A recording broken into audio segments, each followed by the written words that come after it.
sound after that I am. too?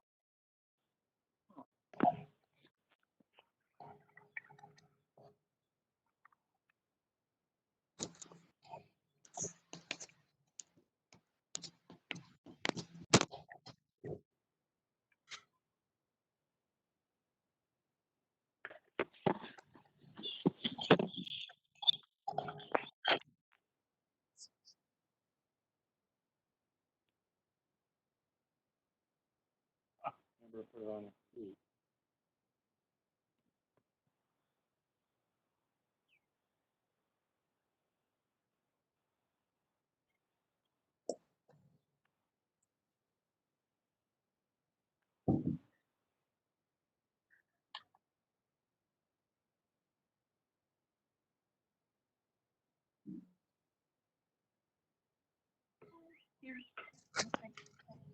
Here, let me see.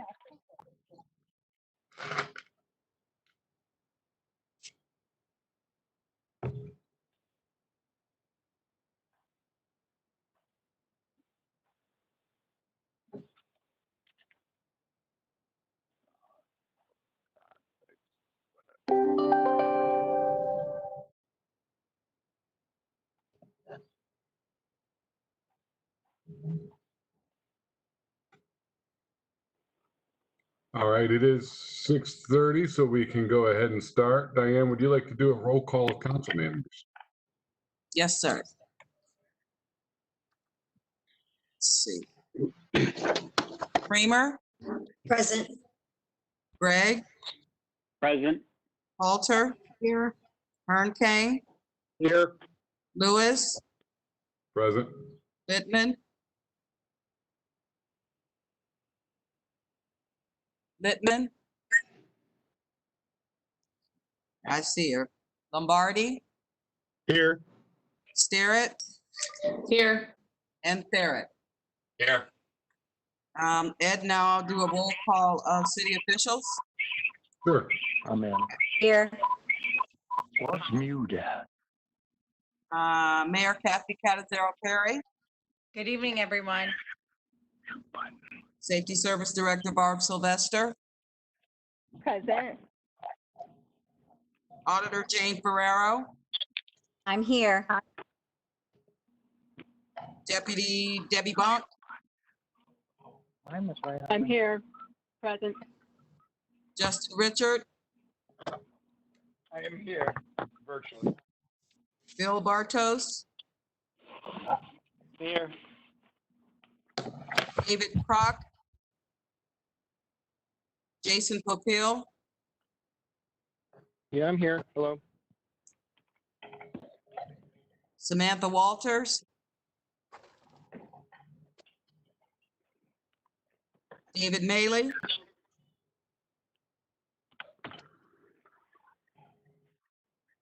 Dave Maley,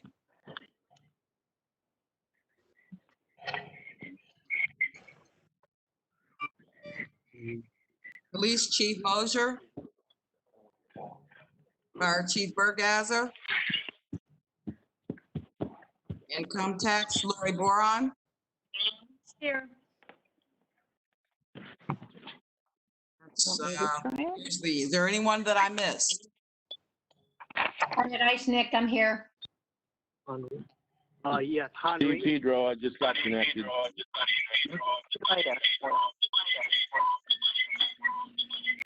Who was that? Henry. Okay, I got it. Any other city officials that I might have missed? Okay, Ed. All yours. All right, before we get started, since we do have a large number in attendance, I do encourage everyone to please, to the best of your ability, if you are unable to mute, please make sure you are in a quiet location where no one is speaking and there is no background noise. Is not valid or the meeting is not started yet. Re-enter your access code or meeting. Then, of course, Diane, if you hear interference, feel free to mute anyone as necessary. Okay. With that said, we do have a lot of items to discuss tonight, I believe. So we do ask for everyone's patience. We will have a comment period. However, Ms. Starrett, I was wondering if at the end of community development, I believe many people are here for the comments on that. Maybe we could open up a small comment section related to community development at the end of your section so that we can let those people speak if they decide to. I'm not opposed to that, Mr. Lewis. All right, with that said, community development. Okay, I have two pending pieces of legislation right now. I'll just touch base on the first one. That is ordinance number 60. We talked at the last work session. It's up for second reading this next meeting. But we talked at the last work session that we were just kind of keep that pending because I know we were looking into the COVID funds that we got from the administration or from the federal government and see if we can use some of that money for grant money. I think we're still trying to figure out the logistics of that. So I think we just need to pump the brakes on that and keep both of them pending until we can figure out what our best course of action is. Any questions or concerns on that at this point? Ms. Starrett? Yes, sir. I just want to say that in talking with the auditor this past week, it does look like the money that we're getting that related to COVID from the state will be related to, or will have a caveat that can be used for small business grants. And I'm okay with leaving this pending, but I'm wondering if at this stage it might be easier to just start from scratch and write a new one that's the same general concept accomplished. So that's just something to keep in mind. Instead of trying to amend, if you amend, it's going to take things back to first read. It just can get sloppy.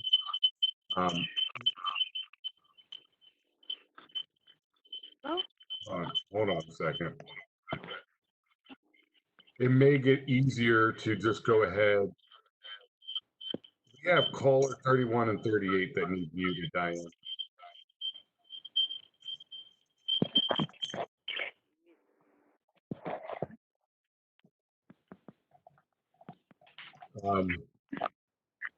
It may just be easier to eliminate the current one and then write from scratch is all I'm trying to say. I'm sorry. I know that was really long, but we had some interference in there. Okay, yeah, I see your point. Because if we do try to amend the current one, it will be very tedious, I think. But at this point, I think, I don't know if council wants to just hold off on both until we know exactly what we're doing, or this is up for second reading, if they want to take action at second reading, or just kind of keep pushing it down the line and see how we want to do this. Council, any other council members? I do see that if we can use that funding from the state, how it would be easier to start from scratch, and I would suggest that as well. But I don't know if we want to take action just yet. Ms. Littman, I see your hand. Yes, am I unmuted? Can you hear me? Yes. Yes. Yes. My question is, do we have anything in writing that would indicate what the parameters are surrounding these funds?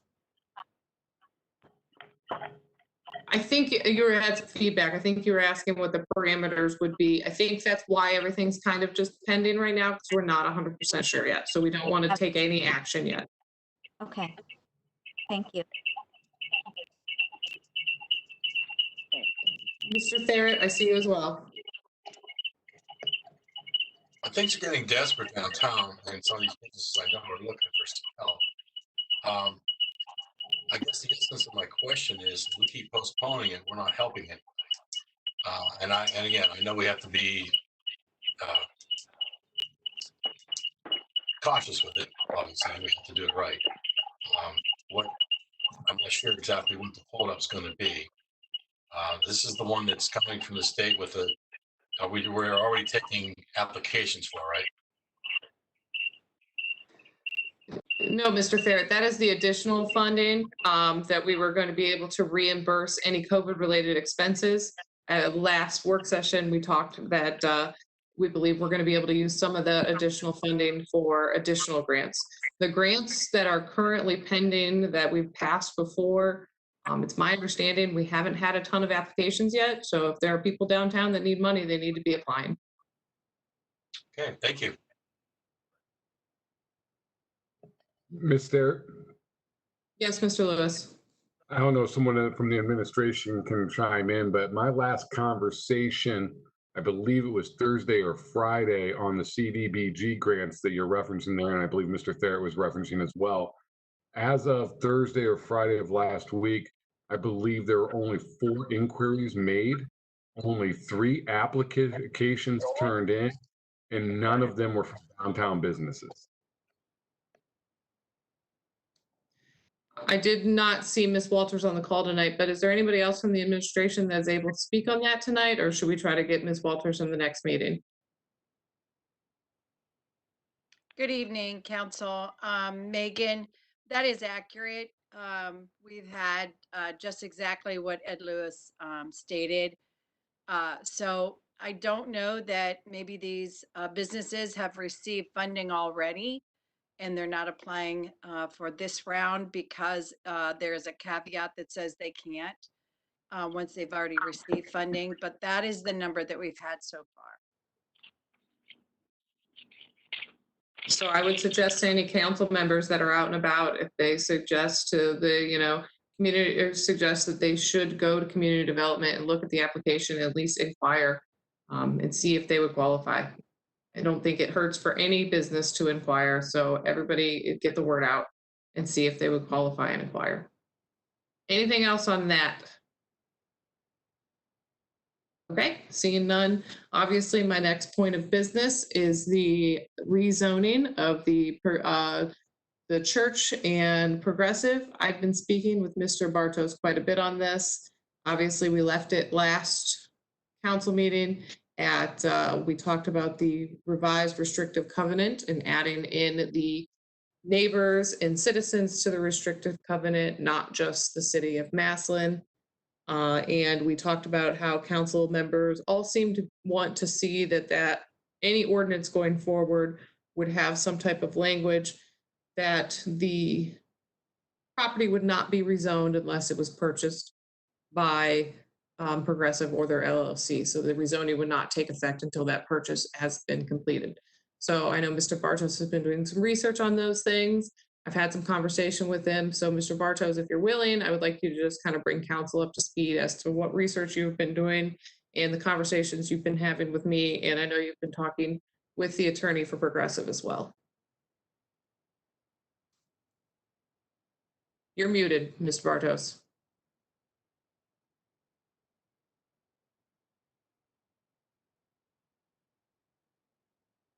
Now you're unmuted, but nobody can hear you. Did anybody hear him?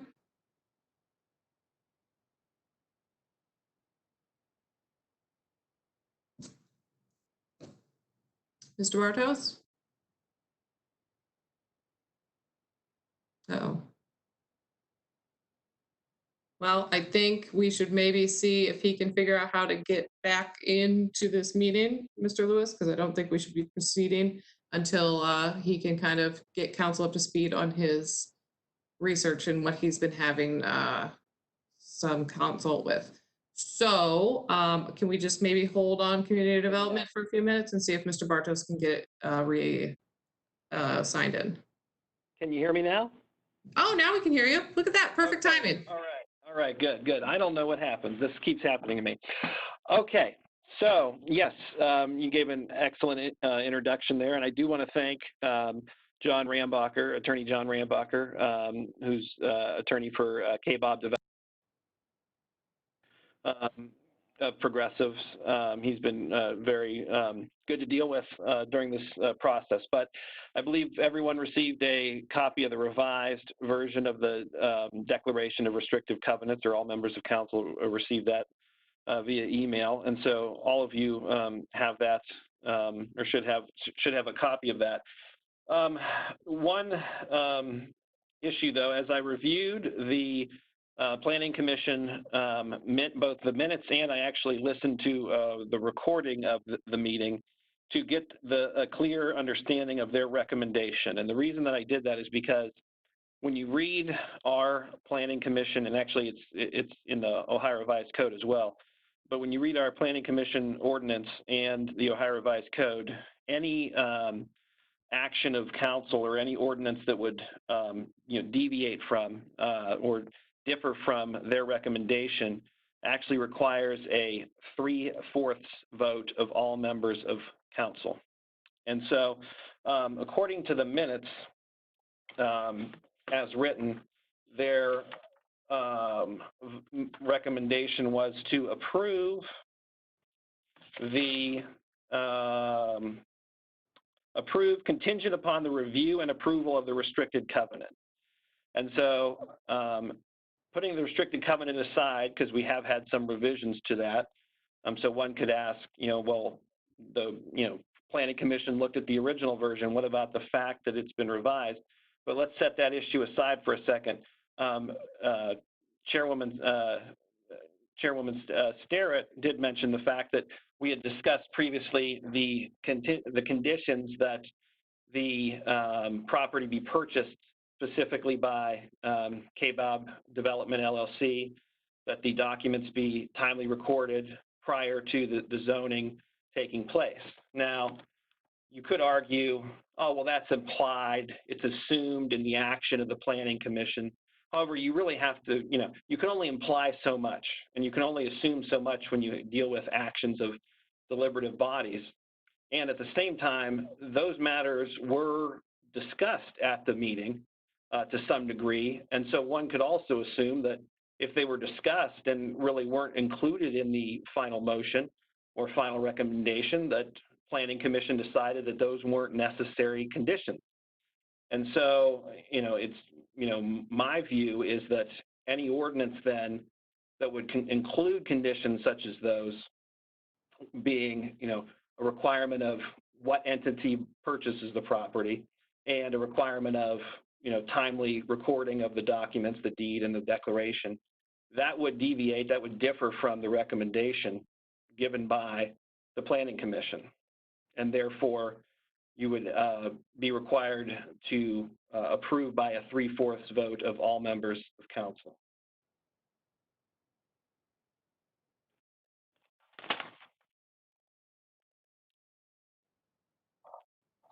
Okay, Mr. Bartos. So at this point, have you spoken with Mr. Sanders and his attorney about this issue? I did relay, Mr. Rambacher emailed me earlier today, and once I had a chance to finalize, and we looked at this internally. We went back and forth with not only the law director and myself, but also Gary Fry, the assistant law director, who does a lot of Planning Commission work outside of this office in his private capacity. So he's very familiar with these issues as well. And so once we had time to properly vet this, I did respond to Mr. Rambacher and let him know that this was our final decision. I did indicate to him that we were looking at this potential issue last week. And so I did send him an email this afternoon letting him know that that was going to be the discussion that we had today. Now, council could decide to go a different route. They, it is entirely within your discretion to say, well, those conditions aren't important to us, and we'd rather just go with the declaration and the original recommendation of the Planning Commission, and then that would only require a majority vote of all members of council. So, but when we're talking about those extra conditions that weren't included in the final recommendation of the Planning Commission, that would increase the required total number of votes for passage to 3/4. And now I think I would speak for myself. My opinion is I think those additional changes are probably something that I would like to see pursued by council, but I don't know how other council members feel on this. Would anybody like to weigh in on that at this time? Mr. Lewis, I see you, committee member. Yes, without those conditions, I can't even consider approving just because it's more of a safety net. And this is not to speak to, I don't want to say that there's any dishonesty with either Progressive or the church, but this is a matter of business. And once that's rezoned, and there's no guarantee of contract with Progressive, therefore guaranteeing the covenant, and say, and the church were to go a different direction, it's already rezoned and we have no way to control that. So I would need those conditions in place to feel comfortable. Mr. Lombardi, or anybody else from my committee? Ms. Halter? Anything? Is she on tonight? No, I agree with Mr. Lewis. Okay, thank you, Ms. Halter. Mr. Lombardi? I agree with Mr. Lewis. We have to make sure that no matter what happens with this, I've heard from, in one way or another, from a majority of the citizens in that area, they're against the zoning to begin with. So we have to have this nailed down and all the language put in place so that when we go to vote, they know exactly what we're voting for. Ms. Littman? Can I clarify with Mr. Bartos that the Planning Commission's recommendation was approval contingent upon, and was the word review of the restricted covenant or review and approval of the restricted covenant? Madam Chairwoman. Go right ahead, sir. Go right ahead, Mr. Bartos. Thank you. Councilwoman Littman, according to the minutes, the terms were review and approval. When you listen to the actual recording, it wasn't as clear, but the minutes refer to review and approval, and presumably at the previous Planning Commission meeting, which was held since this meeting, they would have approved these minutes. And so I would say that they would have found this motion to be a sufficient summary or a sufficient, I guess, recording of what the intent of their motion was. But when you consider the definitions of review and approval, that's another problem I had, because it doesn't technically include, amendments there too. But even setting those items aside, we have the other conditions that we're discussing. So again, just to reiterate, you're telling me that in order for us to not go forward with this resolution, the voter or the vote would have to be 6 council members or more. I'm sorry, for it to be, if the ordinance, I'm sorry, Councilwoman. Go ahead. If the ordinance includes the additional conditions of conditioned upon certain purchaser and or recording of documents by a certain date, that would require a 7 person affirmative vote to approve.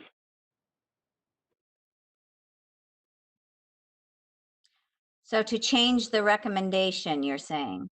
Yes.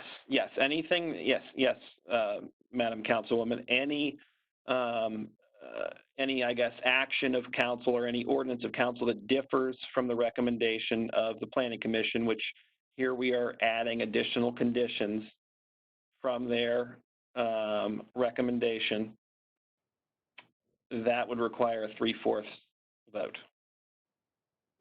Okay, thank you. And now, Mr. Bartos, we did have a little bit of discussion about this earlier. Is there any way for this to go back in front of the Planning Commission now that City Council has kind of added and tweaked things that we want to see before this becomes an ordinance to be voted on? Yes, Madam Chairwoman, we did discuss that, and there was actually discussion at the initial planning commission meeting about, taking a pause, because at the time, the declaration had came in so quickly that the water department didn't have a chance to review. There was discussion of maybe a 2-week pause to review it, but the decision was made to continue forward. And so here we are. But as far as, can it be referred back to the planning commission? Actually, under our ordinances, the process that's considered is the applicant can actually withdraw the current request with a written notice to the clerk of council, provided that the public hearing hasn't been scheduled yet, which I don't believe has occurred, but Diane can correct me if I'm wrong. But if a zone change request is withdrawn by the applicant in a written notice to the clerk of council prior to the time the council schedules a public hearing, the property owner may then apply to the planning commission for a right of rehearing. And so there would be a rehearing on this matter. If the planning commission determined that the property owner should have a rehearing by virtue of one or more of the exceptions set forth in this section, and the exception I read you was the one that one of the exceptions was what I just read you, that the request was withdrawn by the applicant with a written notice to the clerk of council prior to the time the council schedules a public hearing. And it's my understanding that obviously council cannot do that. It has to be coming from Hi Bob LLC or Progressive to withdraw it and send it back in front of the planning commission. And if that were done, then we would be back to a majority of vote needed, correct? I think the applicant was technically the church or a representative. Okay, yeah, I'm sorry. It would be the church. You're right. I'm sorry. Yeah. But yeah, the intent of the law department at that time would be to be sure that we, what we would have done after the previous hearing, had they postponed, would have been to, review the document and attend and discuss all of these issues with the planning commission like we've discussed them with you. And so I believe that we would do the same with the planning commission and make sure that whatever recommendation comes to you the next time covers thoroughly all considerations. And maybe the recommendation comes back and it's the same, and that's what they want the recommendation to be. But at least we totally vet all the issues with the planning commission and have that opportunity. Okay, so at this point, council members, I think, Mr. Bartos, did we touch on the fact that, I don't know if we've touched on the fact that we are able to put language in that this ordinance would not come into effect unless the purchase is actually completed. You were looking into making sure that we could set the ordinance up that way, correct? Right, Madam Chairwoman. We looked at two options, and it seemed that from the different people I talked to and some case law that I looked at, the less optimal option would be to basically approve the zone change and have it go into effect, but then make it basically revert back to the original zoning if certain conditions didn't occur. But the other option, which I looked at, which seems to be a legitimate option and probably the preferred option, would be to require certain conditions to take place prior to the ordinance going into effect. And then if the conditions don't take place, then the ordinance would not go into effect. And so those conditions that we discussed, we could make, conditioned, within, 14 days, 20 days, up to the 30-day window that non-emergency legislation takes to go into effect. And if it doesn't take place within those 30 days, then the ordinance would be null and void, and therefore the zone change would not even go into effect. Okay, so at this point, is there additional conversation you feel you need to have with everybody's council, or do you want city council to move forward on this? What do you think the best course of action would be at this point? To sign this into sign this and get this on the agenda and moving forward? Or do you think you need a little bit additional time to make sure we have the language and things correct that we need?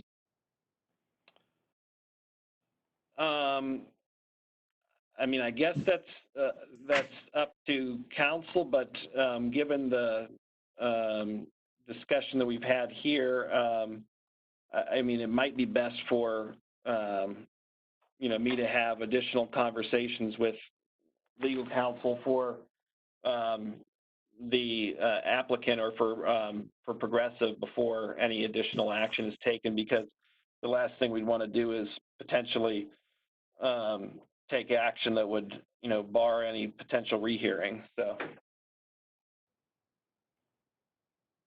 At this point, being the council, the community development chair, I would probably be inclined to take Mr. Bartow's advice and just give it a little more time to make sure we are doing everything properly and make sure we are doing all the research we need to do, because obviously this is a very important piece of legislation that's going to be coming before council. Does anybody else have a differing opinion or any other opinion? Mr. Lewis or Ms. Halter on our committee? I'm fine with that. I'm fine with that also. Ms. Littman, I see you as well. Yes, can I ask if we are comfortable with the restrictive covenant as our last version states? Mr. Bartos, do you want to address that? I believe that we all got a copy of it, and I think most felt comfortable with it, but Mr. Bartos, do you have anything else that you need to add to that?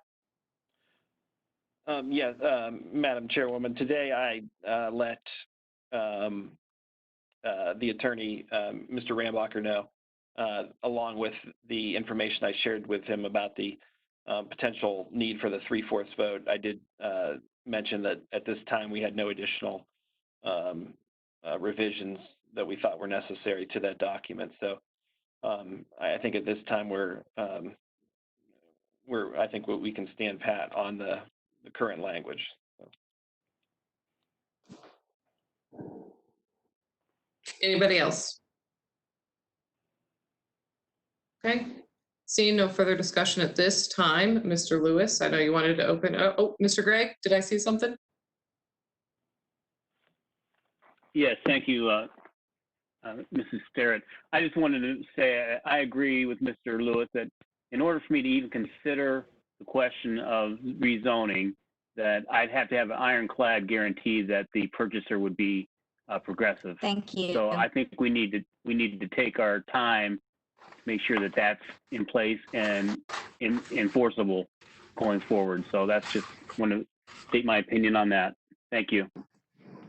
Okay, thank you. And I think that's why I think we should take Mr. Bartow's advice tonight and just kind of keep this pending, keep this in front of us, and make sure that we are doing everything we need to do to make sure it's done correctly. Any other opinions at this point from council members, comments? Okay, I see no more comments from council members on this, Mr. Lewis. So if you'd like to open it up for comments at this point, please feel free to do so. Yes, Diane, you might have to unmute those in attendance so that they are able to speak. I will say, if anyone wants to speak to a matter that was brought up during community development, would like to make comments, remember it's not a Q&A, but we are here to hear your opinions. If you would like to speak to it, just go ahead and begin speaking. If you hear someone else speaking at the same time, please be respectful and try to make sure that whoever starts first is able to continue. Please state your name and address and attempt to keep it brief. We like to keep them under 3 minutes. So at this time, if you'd like to speak to anything that was discussed during the community development section, we can begin now.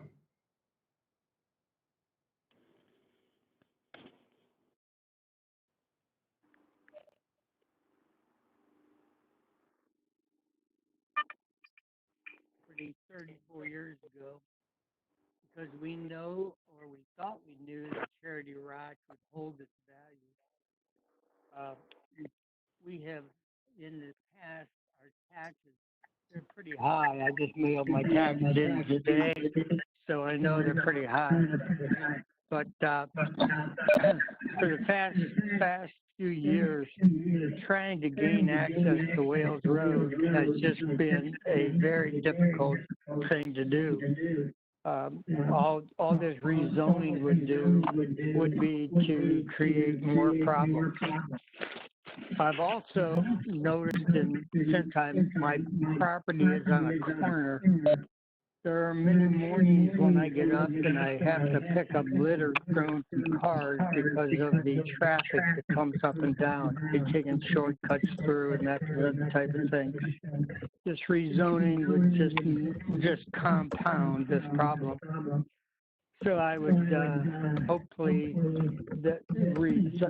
not have this rezoning done. I love this area. It's a gorgeous old neighborhood, and I would love to have it continue to be that way. Thank you much. Thank you. Casual observer, we're getting some feedback from your line.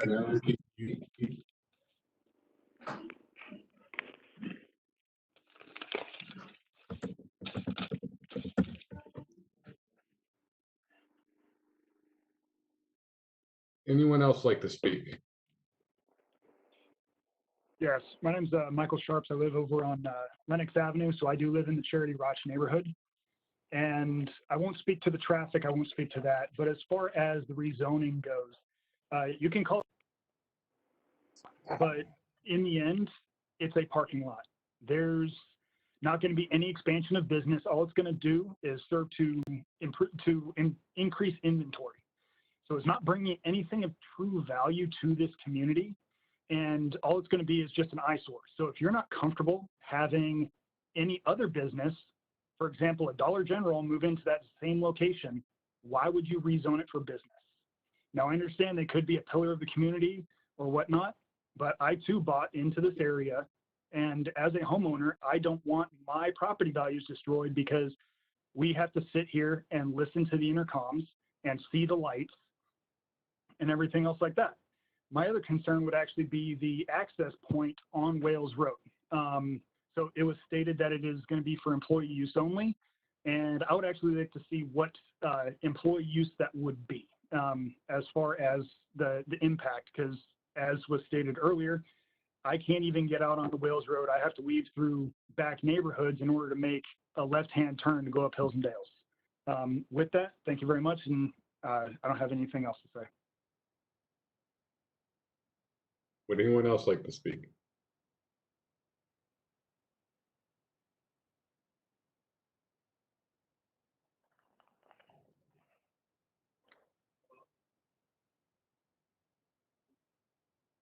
All right, Ms. Sterrett, is there anything else for your committee? Nothing further from community development tonight. Thank you.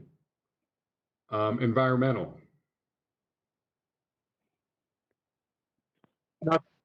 Nothing from environmental. Health and welfare.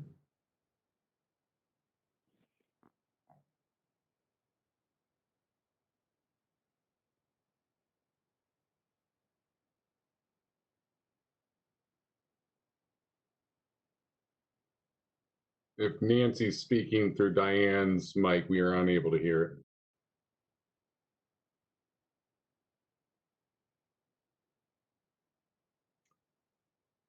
Parks and Rec. I have nothing. Police and Fire. I have nothing at this time. Public Utilities. I have nothing at this time, Mr. Lewis. Rules and Courts. Yes, thank you, Mr. Lewis. I do have a new request for legislation asking to amend ordinance number 70-2017. The request is to prepare an ordinance to appoint Samantha Walters as the city records custodian, replacing Dave Maley. I didn't hear if Mrs. Walters or Mr. Maley were on the call. If they are, if one of them could speak to this, or someone from the administration. Hi, this is the mayor. I'll be happy to take that concern question. Sam Walters, she did a lot of the work prior to us bringing on Mr. Perini. And right now, we're not ready to bring any Mr. Perini back this year. We're waiting to see how our finances look. And so Sam is actually doing all of the work at this time. And so just to make sure everything's cleaned up and clear, Sam is actually the one doing the work. So we'd like to change it to Sam. That's the only reason. Thank you.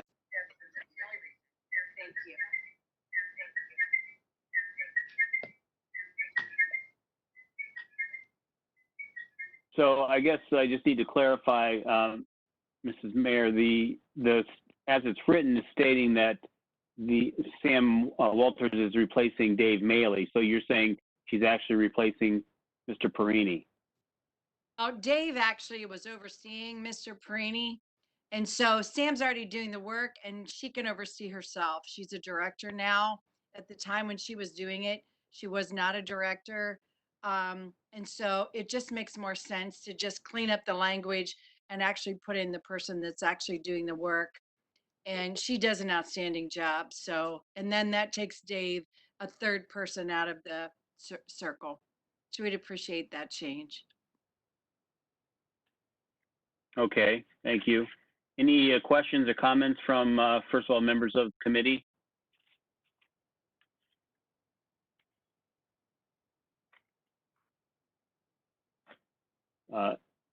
Mr. Lewis? I just want to verify that this does not come with any kind of increased benefits or pay or change to the hierarchical structure. That is accurate. Okay, thank you. Any other members of council would like to speak on this?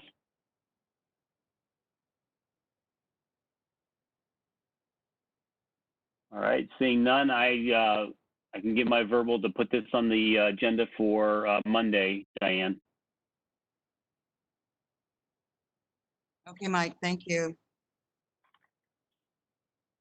I will give my verbal, Megan Starrett. Thank you. Ted?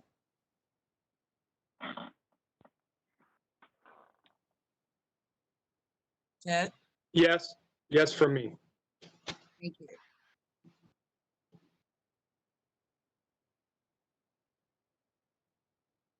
And that is all I have, Mr. Lewis. Thank you.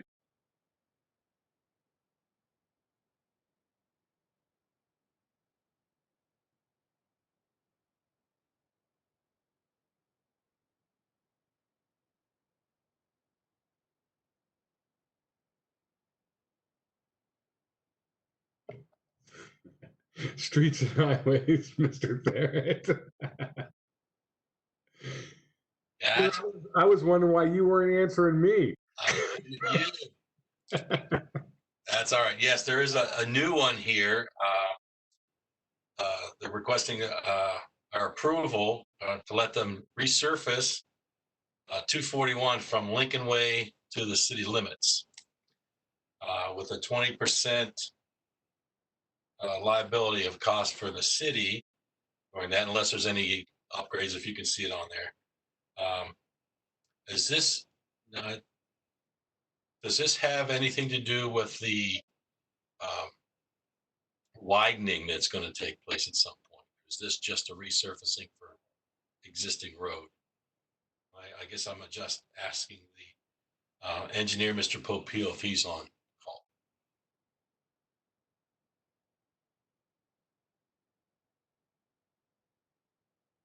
But we don't know that.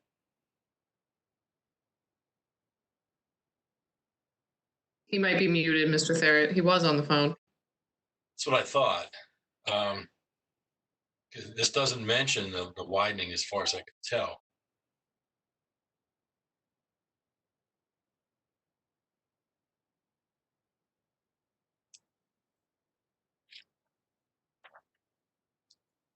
Any input from the committee? Is Kathy is the mayor able to maybe speak to this? Because this is one of the reasons why, and I'll just say this again. And I mean, I know I've spoken to a few of the people in the administration or different people in the city. it makes these meetings much smoother if our city employees that come to speak to us do so through a computer. That way we can tell who you are. If you use a phone, all we see is call in user and you get muted with the rest of everyone else. And we don't know who to unmute to let you speak. When we use a computer, we have a name and it helps us out. But I do see that the mayor's on. Is she able to maybe answer some of this or something? I'm sorry that happened. I know Jason was on and I can't see him either. So I really apologize for him not being able to speak. But this is a cooperation statement that we're cooperating with the Department of Transportation, and it agrees to participate in the cost of construction within the city limits at 20% total cost. The LPA further agrees to pay 100% of the cost of those features requested by the LPA, which are determined by the state and federal highway administration to be unnecessary for the project. And then it continues to say it agrees that we will, that further agrees that change orders and extra work contracts required to fulfill the construction contracts should be processed as needed. So it's really our agreement that, you know, we're going to do our share on the project. Thank you, Mayor. The question I had was, is this the widening that we've been looking at for the last couple of years? Yes, this is part of that agreement with widening, and ODOT, if you recall, and maybe not Mr. Thayer because you weren't on council, but the ODOT determined that this was a safety issue for Wales Road. And in fact, it was one of the top 10, and I think it was like second on their list as a safety concern. And so this is that agreement that we're going to partner. It's a preliminary participatory legislation agreement. So yes, this is part of it. Yes, sir.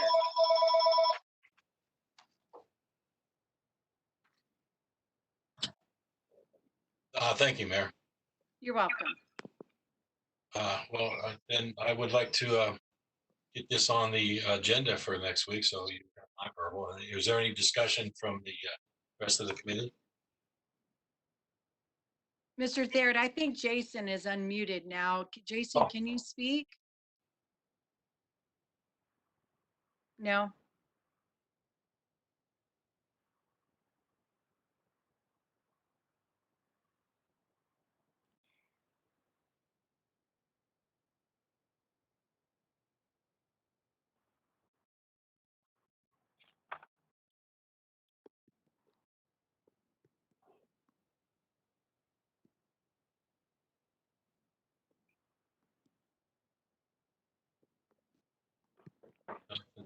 Nothing's coming in yet. Hello, this is Jason. Can you guys hear me yet? Yes. Good. Okay. I was trying to speak, but you guys couldn't hear me, so I hung up and came back in. So were your questions answered, or do you still want me to explain this? I have the drawings that you sent me from all the different ones. And I don't know if anybody else has received those, but I wanted to make sure that this was all part of that same project, the resurfacing and widening. Okay. Yes, this is really the ODOT widening, correct. Okay. This really isn't even due to start until next year. Correct. And this is just saying that we're giving ODOT permission to begin at our 80-20 split. And if there's any paving that is done beyond the scope, that's not necessary for the project, then the city would be responsible for 100% of it. Right. Yeah, but yes, to answer your question, this is the Wales Road Safety Improvement Widening. Casual observers with Raver that lives over here. Oh, is it? How do you know? Ms. Levin? Yes, just a quick question. Can you reiterate, Mr. Cocchio, what the estimated 20% is that the city is going to be responsible for? Yeah, let me, I have this around here somewhere. Please hold. There's quite a few funding agencies involved, the federal portion is 90% and ODOT safety funds is 80%. And total, the city is paying 1.495 out of the 9.9 million. And that was over, that's been since 2018 when the project began.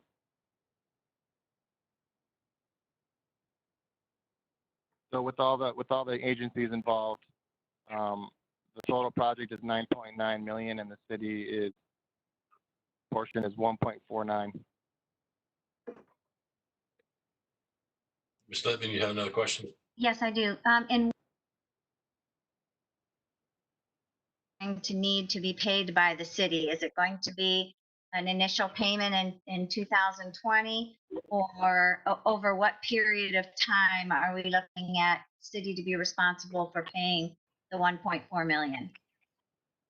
Well, I have to double check with funding. We've already paid a significant portion of it because we were responsible for engineering, design, and right-of-way. But the remaining portion that is for construction is due as soon as the project begins, and ODOT runs everything. So we don't pay it as it's constructed. We pay right up front with ODOT job. Oh, okay. But the construction portion, I'd have to get to at a later time. Like I said, we've already paid quite a bit in engineering and right away. I guess I think it would be nice if we could have, maybe beginning at the 9.9 million, a breakdown of who is paying what, even of the dollars that we've already paid. I do recall some of the easement dollars that we have passed, but it'd be nice to have that total project breakdown in a very simplified format, if that would be possible. Yeah, I have a fact sheet that breaks it down in terms of what funding agency is paying what. I can send that to Diane. Thank you.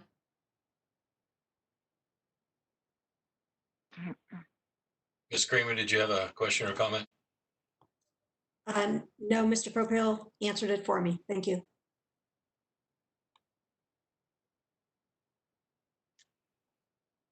Ms. Halter, did you have a comment?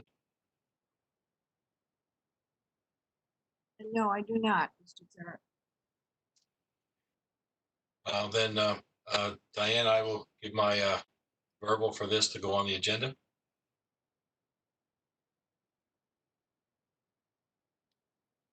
Creamer. Ms. Calder, I also will put my verbal on. And Creamer will give her verbal also. Thank you.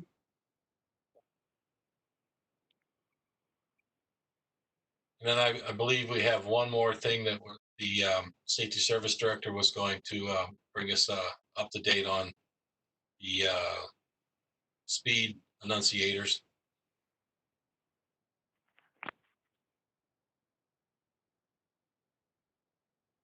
If she's able to get back on.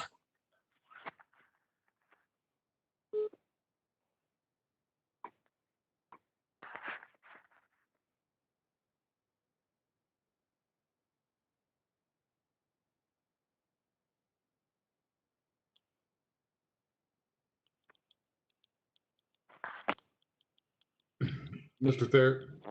Yes. Yeah. I can pass on information that I received from the Safety Service Director today to the rest of council. Please. So I spoke to her today, and she followed up with me at the request of what was it, last meeting we said we wanted to hear this or whatever.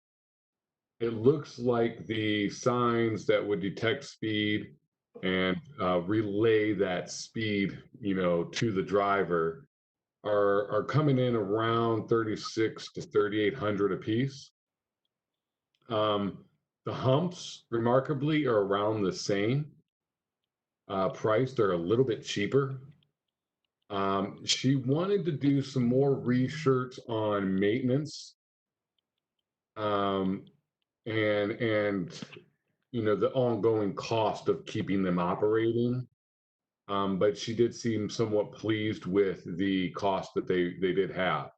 Some of the models also would be able to do some data for us, very similar to the one system that we have now that we've used. I know Ms. Littman has had it deployed in a couple of neighborhoods in her area, and I believe it's been deployed on Bird as well.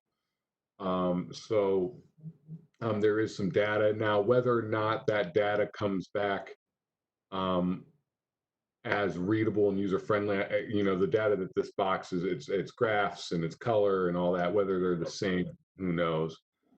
She is still wanting to do some research on a couple of companies that we're looking at, but what she would need from council would be direction as to how many, and then obviously we'd have to make an appropriation for purchase at some point.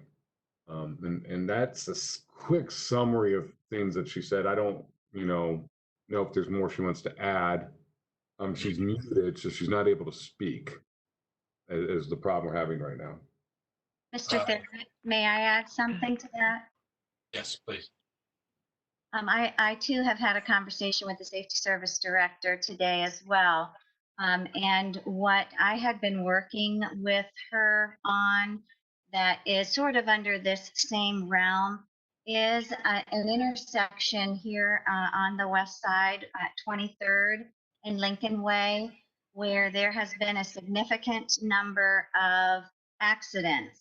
So ODOT can come in and they can do an assessment with our engineering department to determine whether there is a necessary for safety purposes, very similar to how they came in on Wales Road.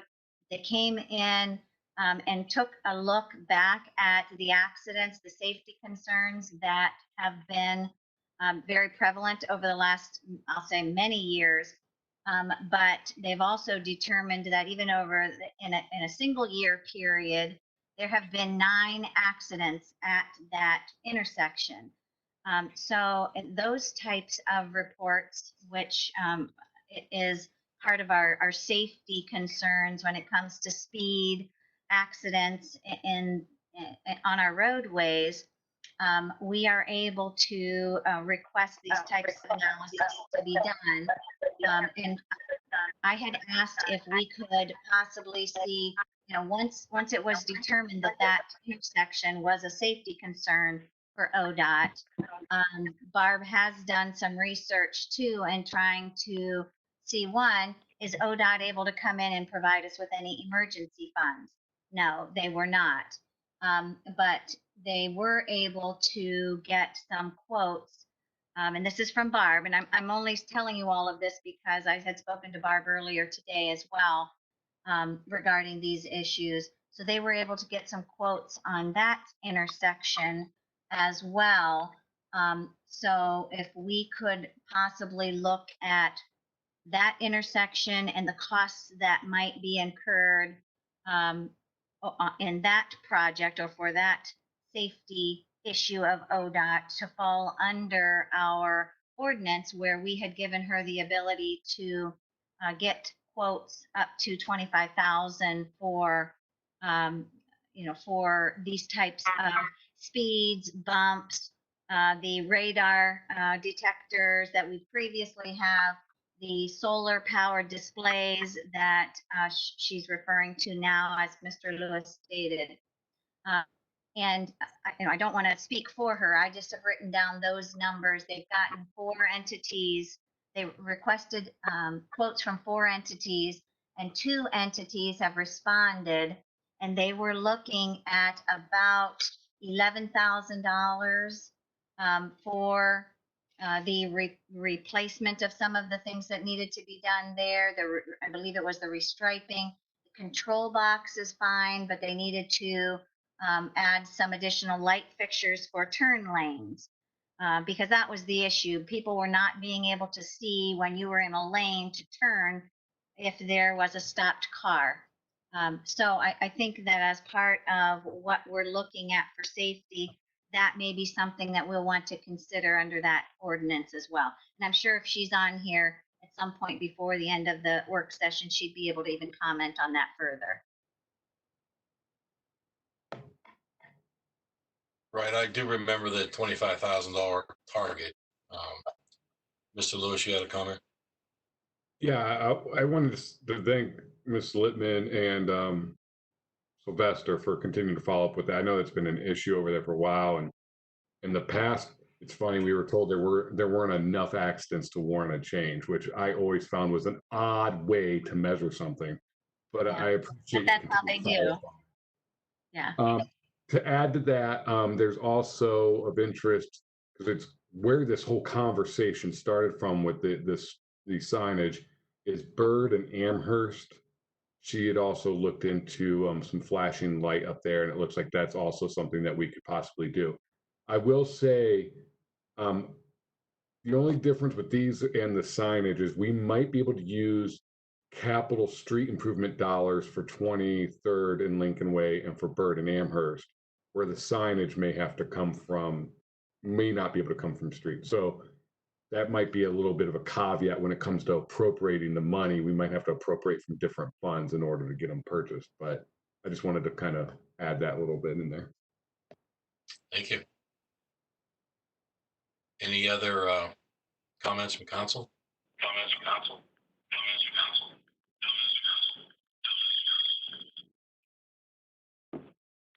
Hello, this is Barb. Are you able to hear me now? Yes. Yes, we can. Okay. Tried calling back in more than once. So I am back on, and I would just say that Mr. Lewis and Ms. Flitman did a perfect job. That was all of the information that I did display to both of them today, explained everything to them, and so they are correct on everything that they did present. So as Mr. Lewis said, you know, I wanted to present it this way, give you the first steps, and give you the first price quotes that I have, and then find out from the financial standpoint, you know, the money is approved. And then we can go from there and get formal quotes, see the actual reports that are presented with them, warranties, et cetera. And then we can get input from the proper people in the departments and so forth of where they would need to go. I'm not sure if Mr. Lewis did say this. I didn't catch it if he did, but I did ask all three companies that we received quotes from if they would give us quantity discounts, and they said that they would. So, you know, I will work hard at that to get additional discounts off of that amount then once we go back to them and actually give them a number. And all three companies are similar designs and similar features, so everything does seem to be it does coincide with all of the companies of what they're presenting as far as the quotes and so forth. Thank you. Yes. Any other comments? Well, we look forward to seeing this as legislation to bring forward when we get this zapped up here, hopefully soon. That's all I have, I believe. All right, thank you. Now we move into finance.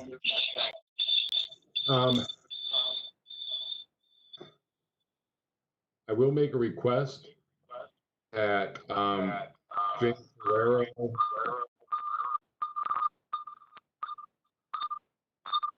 and Lori, if you could leave the call and then try to call back in, it seems to be the way to get yourself unmuted so that you guys can participate.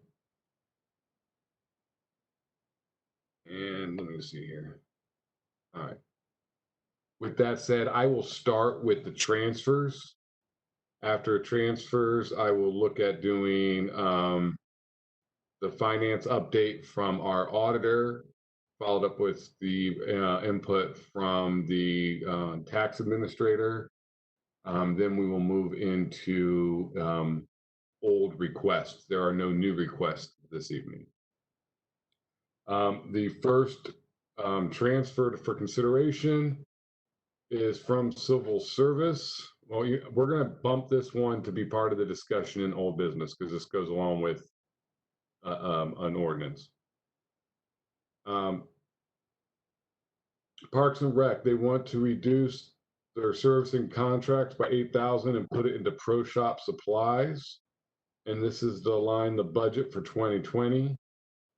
Does anyone have any questions?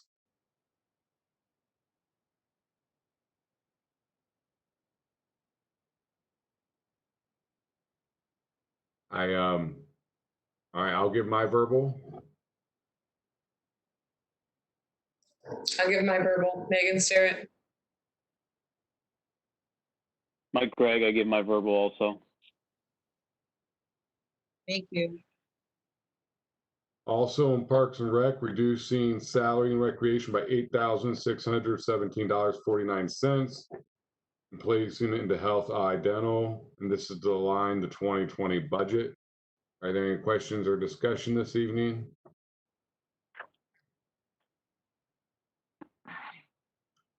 I give my verbal. Megan Starrett, verbal. Mike Gregg, I give my verbal.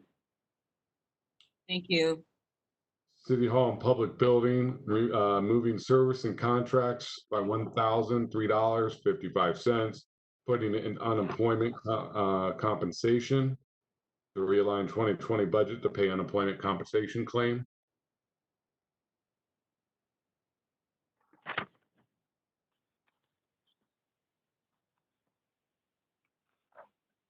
I give my verbal. Megan Starrett, verbal. Mike Gregg, I give my verbal. Thank you. Street Department reduction in salary by $885.14, putting it into unemployment compensation. I give my verbal. Ed, correction on this one. Yes. This is for the street department. Yes. Okay. Starrett, verbal. Mike Gregg, verbal. Thank you. All right, that is all for transfers, other than some old that we're going to discuss in a minute here. I do want to make a comment before we proceed. I do know, or I understand that some of the citizens tonight did not get an opportunity to speak after community development. Maybe they were not able to be heard or whatnot. There will be another opportunity at the end of this section to be able to speak. Hopefully, you'll be able to speak at that time. However, if technical difficulties do not allow you to, I do want to assure you that there will be more opportunity. This piece on the rezoning is not even officially on the agenda for a council meeting yet. So there will still be weeks of conversation and many more opportunities, and we hope to be able to continue to work through the technical difficulties to make sure all of you are heard as you desire to be heard. With that said, is Jane Ferraro available to give an update on the finances for the city? I'm on. Can you hear me? We can. Oh, good. That's wonderful news. Well, thank you, members of council, for allowing me to speak. I wanted to talk about just a couple of things. First of all, I want you all to know that the general fund is on target with my certification that I did earlier this year. So we're at about 47%. We should be at 50%, which that's darn close. And so that's real close to target for us, and we're real happy about that. Part of the reason for that is because we've gotten some money in, we got $307,000 in from workers' compensation, and we got $431,000 in from Stark County Real Estate. Now, part of that money is in legislation that you're going to act on next week, and that is the refund to Affinity Hospital. But right now, with our carryover balance, you have spent $1,877,595.82 of our carryover balance from last year. Additionally, there's $245,764.74 on the table, which I look for you to approve. I'm not saying that you're going to, but I predict that you probably will, which means that we will spend $2,123,360.56 of our carryover balance. Now, saying that, I just want to proceed with caution with our carryover balance, and let's try to hold off any kind of spending of any carryover to see where income tax is going to come in. We'll probably have a little better picture of that come Wednesday, because receipts are coming in. I do see that daily, that we are getting money in, but I don't know how close we are. And so if you have any questions, please feel free to ask, and I'll do everything to try to answer. Jane, I just wanted to add, thanks first off, that was great information. And I meant to email back, was it Miss Myers that sent me that spreadsheet? Yes, yes. Can you have her send that to Diane to send to all of council, please? Oh, sure, absolutely. So what I'm referencing is the numbers that Ms. Farrar just gave us. She has a Excel spreadsheet that breaks down which ordinances, how much each ordinance was, because I told her, I was like, I know a couple of council members will definitely be asking for that detail. So she created that and we can have it sent out for you guys. But one thing I want to point out is of that 2.1 million that we have spent of carryover, 1.3 million of it was all in one ordinance. And that was all street resurfacing. It was one of the waves of street resurfacing that we approved. So I think we've been fairly conservative, but I echo the point that we need to be very mindful of our spending moving forward. Thank you.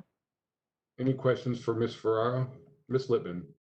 May I ask then what the balance of our carryover is? I think it was what, 5.4 million or thereabouts. So do we have a balance of what remains?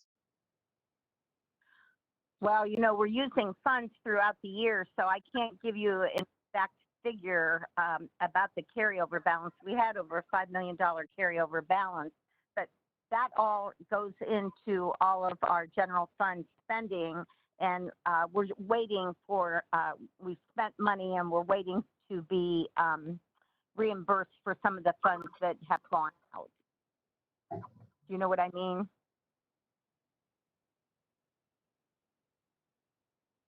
Do you know what I mean, Ms. Lippman?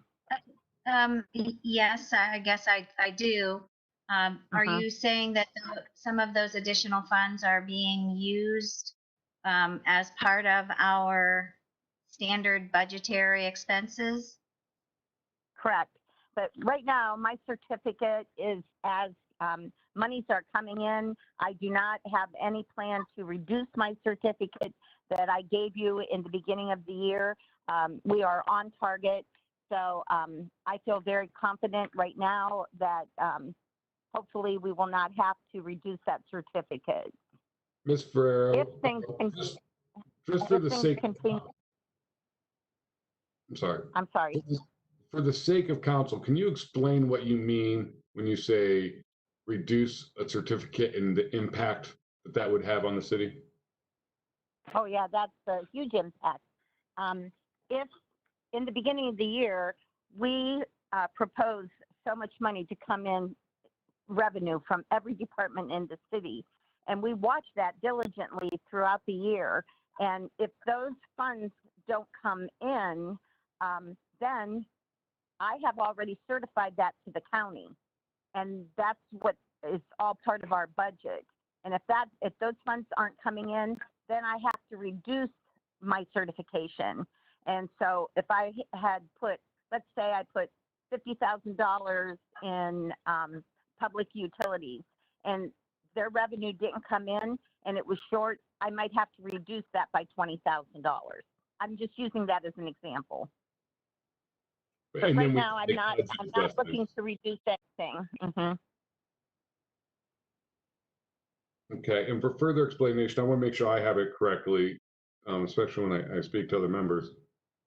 So in theory, if we're about 1.5 million down on income tax collections, and Lori will be speaking here shortly. So I'm just saying, in theory, if we're down 1.5 million, we've spent about 2 million. That would be 3.5 million out of that carryover that's not there. Would that be accurate? Well, I'd have to look at that, but again, we're getting money in that we did not expect to get in. So some of that money, that revenue that came in has made up the difference of what Lori has lost over on the income tax side. Okay. Okay.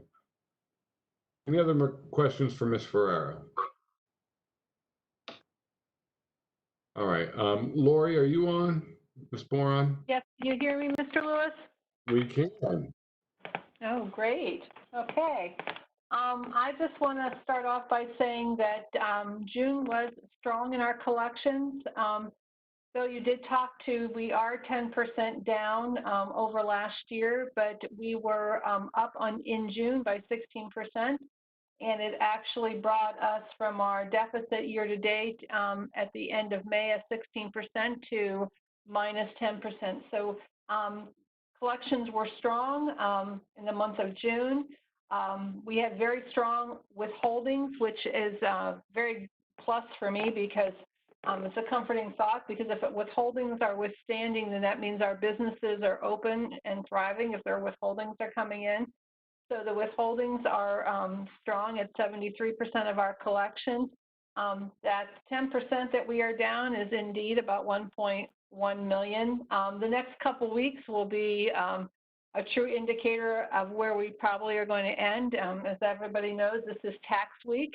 And it is also when withholdings are due. So taxes are due, income taxes are due on the 15th, which is Wednesday, and June withholdings are due. So hopefully this will be a large month for us, large week. I can tell you that we have had a lot of returns come through the mail and also our drop box. So there was a tremendous amount of mail today. I was even down there helping the ladies process the mail to get the checks through. So that is a good sign as well. So we are trending in the right direction, but it will be hard to give you some concrete numbers until the end of July. We started out optimistically in July, so hopefully that will maintain through the rest of the month. And then both Ms. Ferrara and Ms. Boron have stated that, obviously this week will be the big week for us. So I am hoping to invite both of you back 30 days from now, or approximately 30 days from now, to be able to give us an update after the income tax collections have come in. Are there any questions for Ms. Boron? All right, thank you both so much for taking the time to present to us today and giving us that quick update. And we look forward to hearing from you again. The next piece it's related to the Civil Service Department. We have the transfer that still has to be signed, and it is to move money from service and contract, supplies, material, and postage, travel and seminar, and place it into a benefits package and salary for the civil service employee. We also have an ordinance doing the same, moving money. The discussion that we've had thus far was that the person that is filling that role has had an increase of responsibilities to get all the work done. They've worked over 25 hours and have placed them in a position where they would need benefits. Does anyone on the committee have any discussion that they would like to start off with?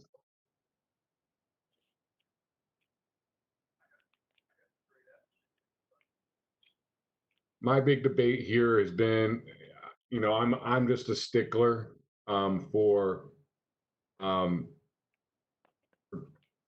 if it's a part-time position that is budgeted for this amount, you keep it within those parameters. However, as far as the transfer is concerned, I'm not the only person on the committee. If Ms. Sterrett or Mr. Gregg want to move forward with it, they can most certainly speak to it. And you only need 2 signatures, so. Is this something that is just temporarily becoming a full-time position, or full-time hours due to, I think they said due to some COVID issues, or is this something that they're attempting to make full-time in the long run? Mr. Lewis, is anybody able to speak on that?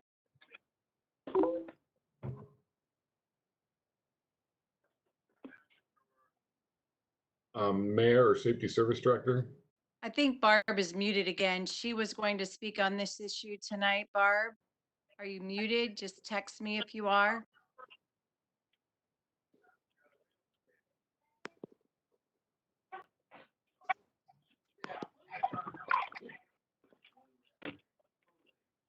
Okay, she's muted. She cannot get on. Jody has had a lot of tests that she's had to give out. She's had to do interviews.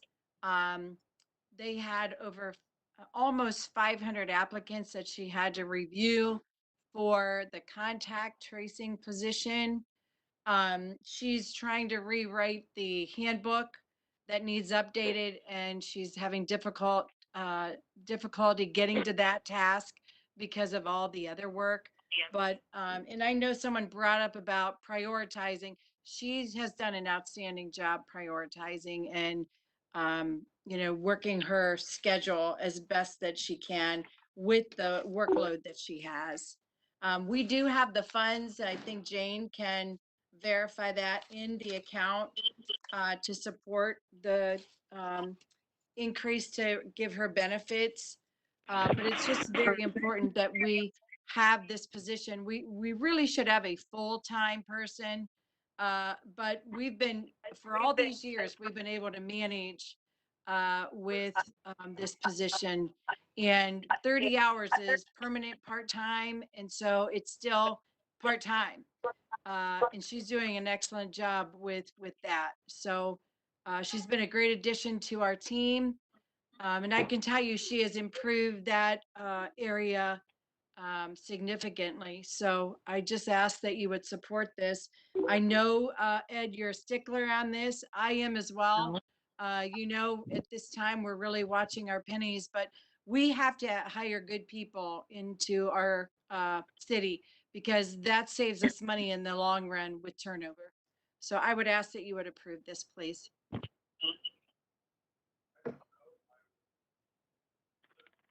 Mr. Lewis? Yes. This is Jane Barrow. Mr. Lewis, may I speak? Yes, you may.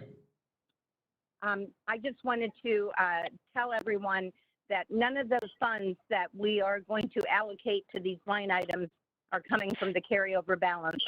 We have found these funds in other areas that we were able to pull from. So nothing's coming from the carryover balance to fund this. Thank you. Ms. Littman? Thank you, Mr. Lewis. I think my question was last week or week before, the same as the one I'm going to ask now. It appears that there have been additional duties that have been required of this individual because of COVID-19. So as I look at the funds that we are getting from the CARES Act to be able to fund overtime or other types of things that are needed because of the additional work or additional duties that are put upon our employees because of COVID.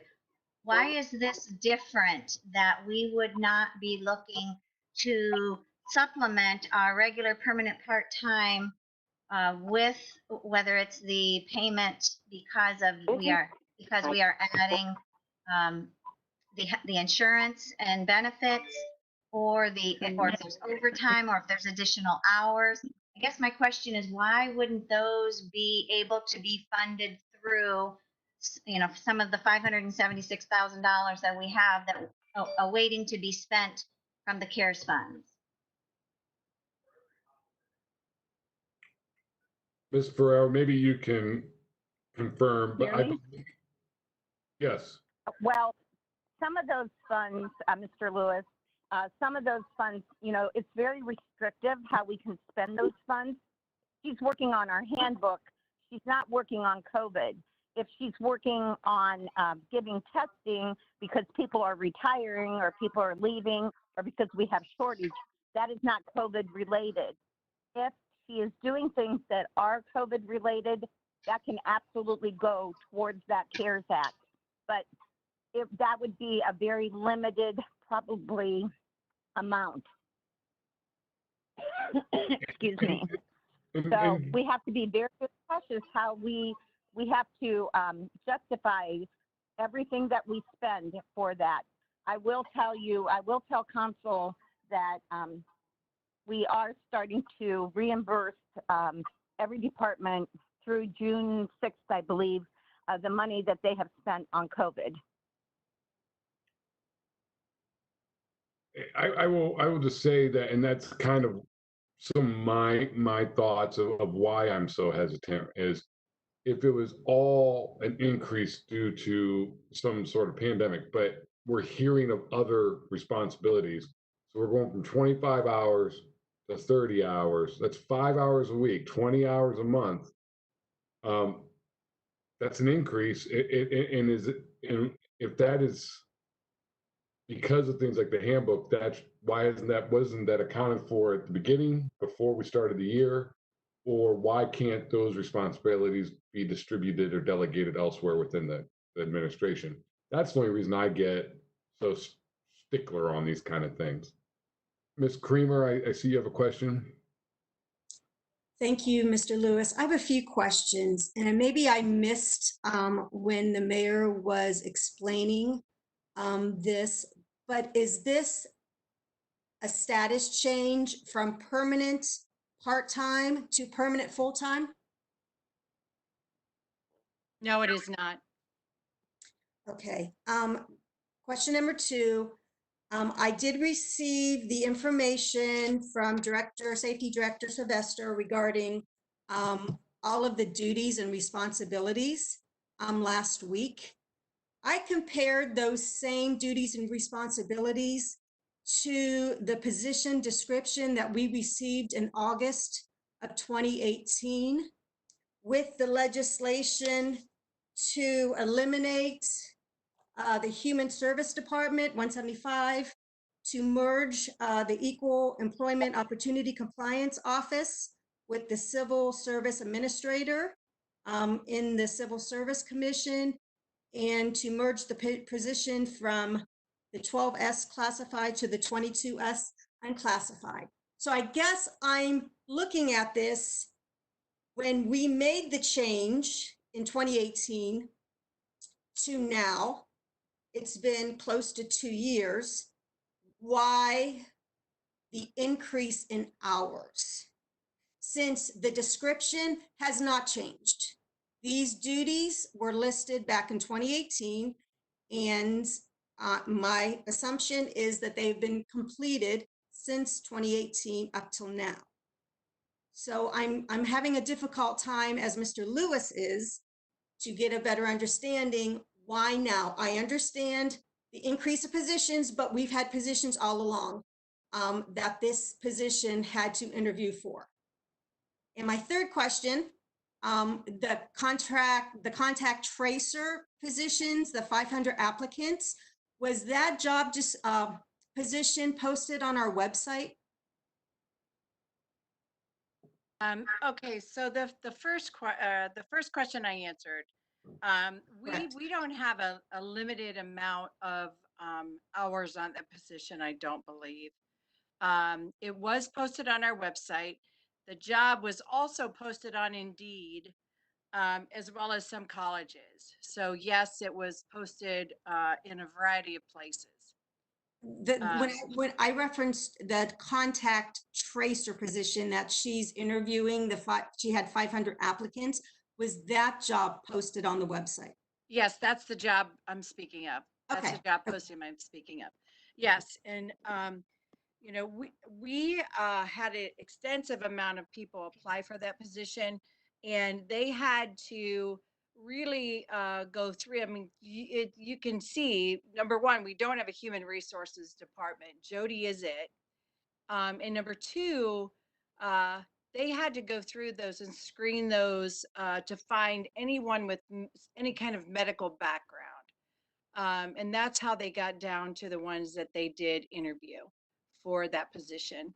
And then number three, we, at the very beginning, Mrs. Kramer, we were not hiring at all. If you remember, in fact, we laid off in the early years and then we slowly started to hire. And now we're really, times are changing and we're turning over our staff with retirements. As you can see, the amount of retirement funds that we've requested just a week ago. So people are retiring and we have to have tests. We've had a test and we also do the schools testing, as you know, and are aware of. But we've had a test in wastewater. We're testing in the street department, the fire department. We've had promotions, testing. We just hired 3 firefighters. So it's significant amount of time that she's been spending in.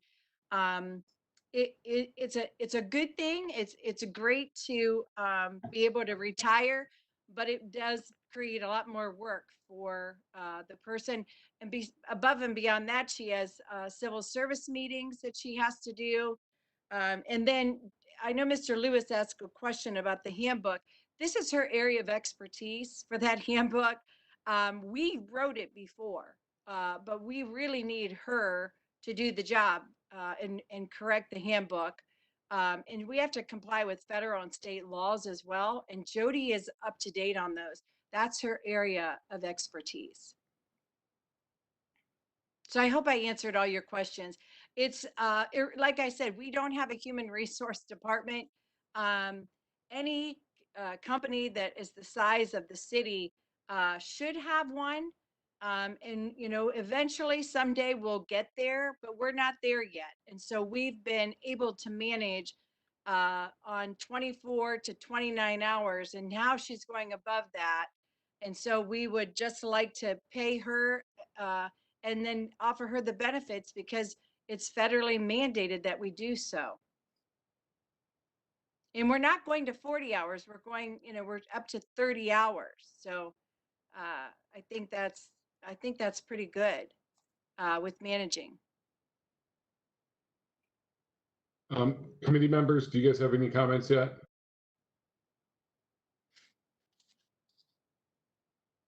Mr. Gregg? Yeah, I just want to clarify. So we're talking about a permanent change, correct? These benefits will become permanent because this person will then be certified or allowed to go 30 hours a week as opposed to the 20-some that she's currently doing. Is that correct? Once you hit 30 hours, Mr. Gregg, you're mandated to pay benefits. Okay, and so my question is, we anticipate that she will be at 30 hours from now on. That's correct. Is that correct? That's correct. So no, this is not a temporary change. This is ongoing. Well, federally mandated, if she works those 30 hours and that's the average that she's working, we must offer her the benefits. If she declines, that's one thing, but we must offer them.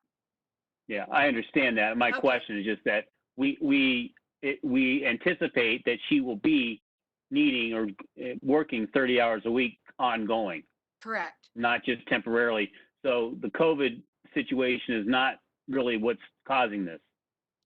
It enhanced it a little bit, yes, but not, I mean, ongoing, the COVID's not going to be there. But we're Right. trying to improve our city business with our human resource department. So I would just ask that you would approve this. I know you have questions, we'll be happy to answer those. Just like we did with the law department, you know, we made that a full-time position. We're not asking for that. We're asking that she's working these hours, and by law, we must offer her the benefits. So we're coming to you, we're forthcoming to you to make this request. Well, my thoughts are on this. Not crazy about the way that this has gone about, sort of backwards. I think that wasn't funded ahead of time. But if Auditor Ferrero certifies that the money is already there, it's not coming out of a carryover, and the money is in the budget, and you found it in other places, I suppose in this case I could support this. Is that your verbal Thank for you. the transfer? Yeah, you can consider that my verbal for the transfer. Thank you. Ms. Sterrett? I think Mr. Gregg hit on why I'm mildly with this as well. I don't love that it came about as a transfer only, that they want to permanently change the hours of the position and they just tried to do it in the form of a transfer. I don't know if there needs to be some type of change in the job description from part-time to permanent part-time with the offer of benefits. I think that might make everybody feel a little better because with a transfer, you know, those are usually we're just moving money back and forth. But in this transfer, we're moving money to change a position permanently. I understand the mayor's concerns and her arguments, and I think they are valid that, you know, we should probably have an HR department and we don't, and we are asking employees to take on a lot of responsibility. But I guess what my issue is I just think we need to look into this job description and make sure, does there need to be some type of permanent change made to that description? And are we backdooring this by approving just a transfer and making it a permanent part-time? So I guess maybe I want that answer. Does the description need changed in any way before we approve this? Mr. Lewis, it's Jane Ferrero again. Yes. In our office, it's a simple procedure, Mrs. Sterrett, that all they do is they send over a change sheet and they change her from part-time to permanent part-time. And it's signed by the administration and then it's signed by me. But we can do that by just a simple form that comes over to my office. We change it in payroll. But the reason it's coming to you this way as a transfer is because they needed more money in their line item to fund her for the insurance. That is the only reason it's coming to council. Otherwise, it would not come to council. If that would have been money available in that line item, it would have been not even before you at this time. It's just a simple form that comes over, changes her from part-time to permanent part-time. I think to that point, Ms. Sterrett, is I don't think our classifications in the city differentiate between the two. If they did, that would require them to move. With Ms. Ferrero's explanation, that does make sense. That if there's not going to be any type of change other than having to offer benefits at this point, and Ms. Ferrero already made it clear that they have this money in their account, I would give my verbal at this point. I do see how this is a necessary change. I just, I don't like the way it goes, but I guess we don't have any other option. Thank you. All right, we still have the piece that will be voted on eventually. Mr. Lombardi, I do know that before I went back to the committee, you had a question. Do you still have one? No, I've gotten it answered. Ms. Creamer? Thank you, Mr. Lewis. I guess I'm still a little concerned about, I know the Affordable Cares Act has been thrown out and stated that we have to do this based on that. I would like the law director's input on full-time versus part-time regarding benefits, if he's available.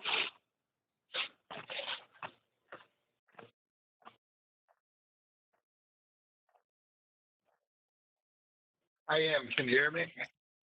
Yes. Okay. So Bill and I have looked at this. Essentially, what it comes down to is once you do average a certain amount of time, it's our understanding, and let me get Bill, so if I misspeak, but it's my understanding that we are required to, at least during a period of time, if they on the average have exceeded that threshold, that we are required to offer benefit.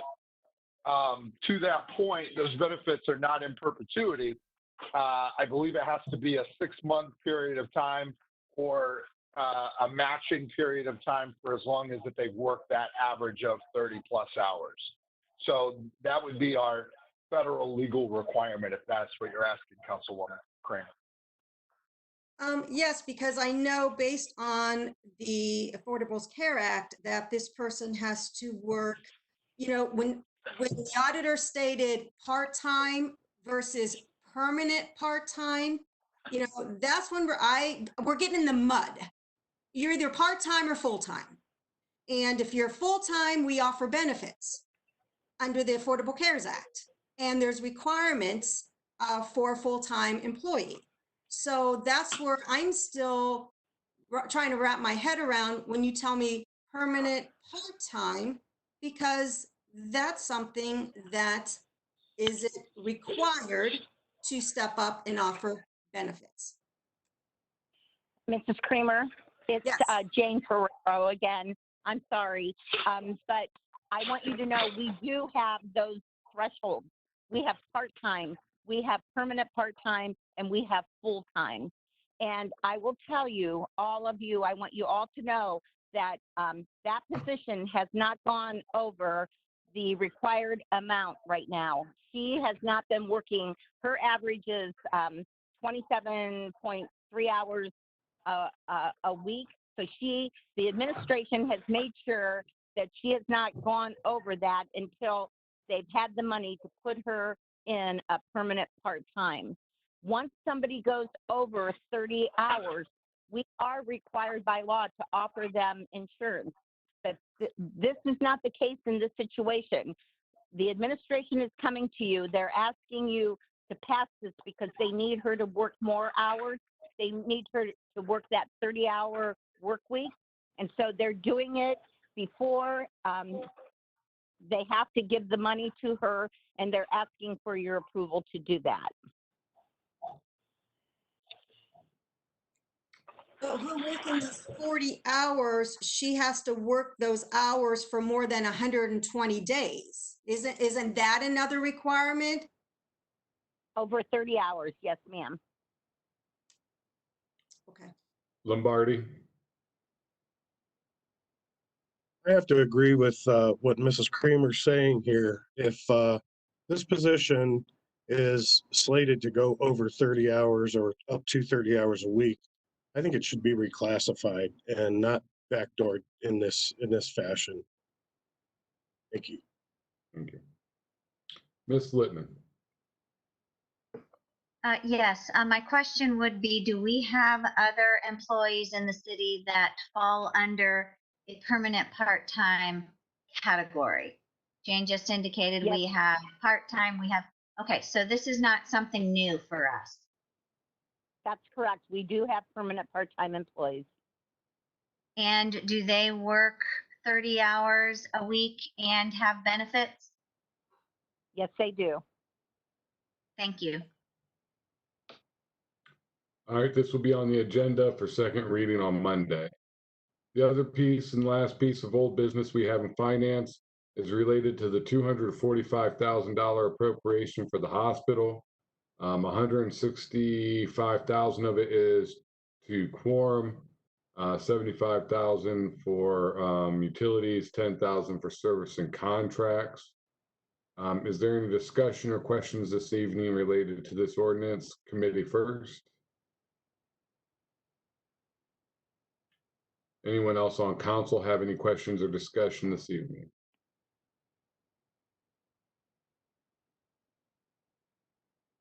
All right, we will be up for second reading, and we will have an executive session next week related to that as well, to discuss some current proposals or movement, I believe. I don't know if I could say proposals, but movement on the property. With that said, that's all for finance. Ms. Eisnick? Thank you, Mr. Lewis. I appreciate being called on. I spoke to Angie Norton from the governor's office today, and I tried to explain to her that the 10 rule person was causing me distress, that we had 11. And she was very sympathetic to the cause. And she said she would try to find a loophole that we could go through to change that. But I guess I want to ask council, if we do go back into the physical building, is there anyone on council that would be uncomfortable going back into the building?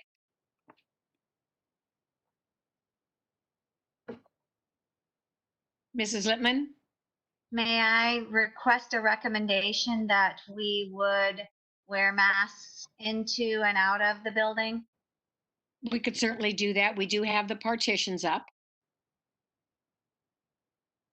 Madam President, Yes, this is Diane. I just forwarded an email that was, since I was not here earlier today, I didn't get it until I came in for the meeting tonight.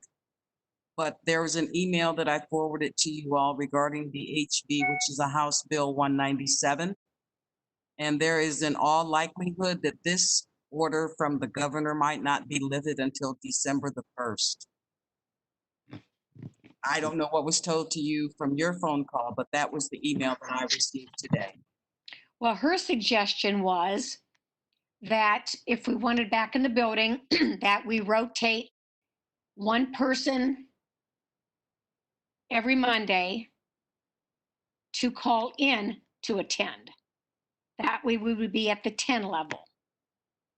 And I guess I want to know, well, number one, if anyone would not feel comfortable coming back in, if there would be, that would eliminate the rotating.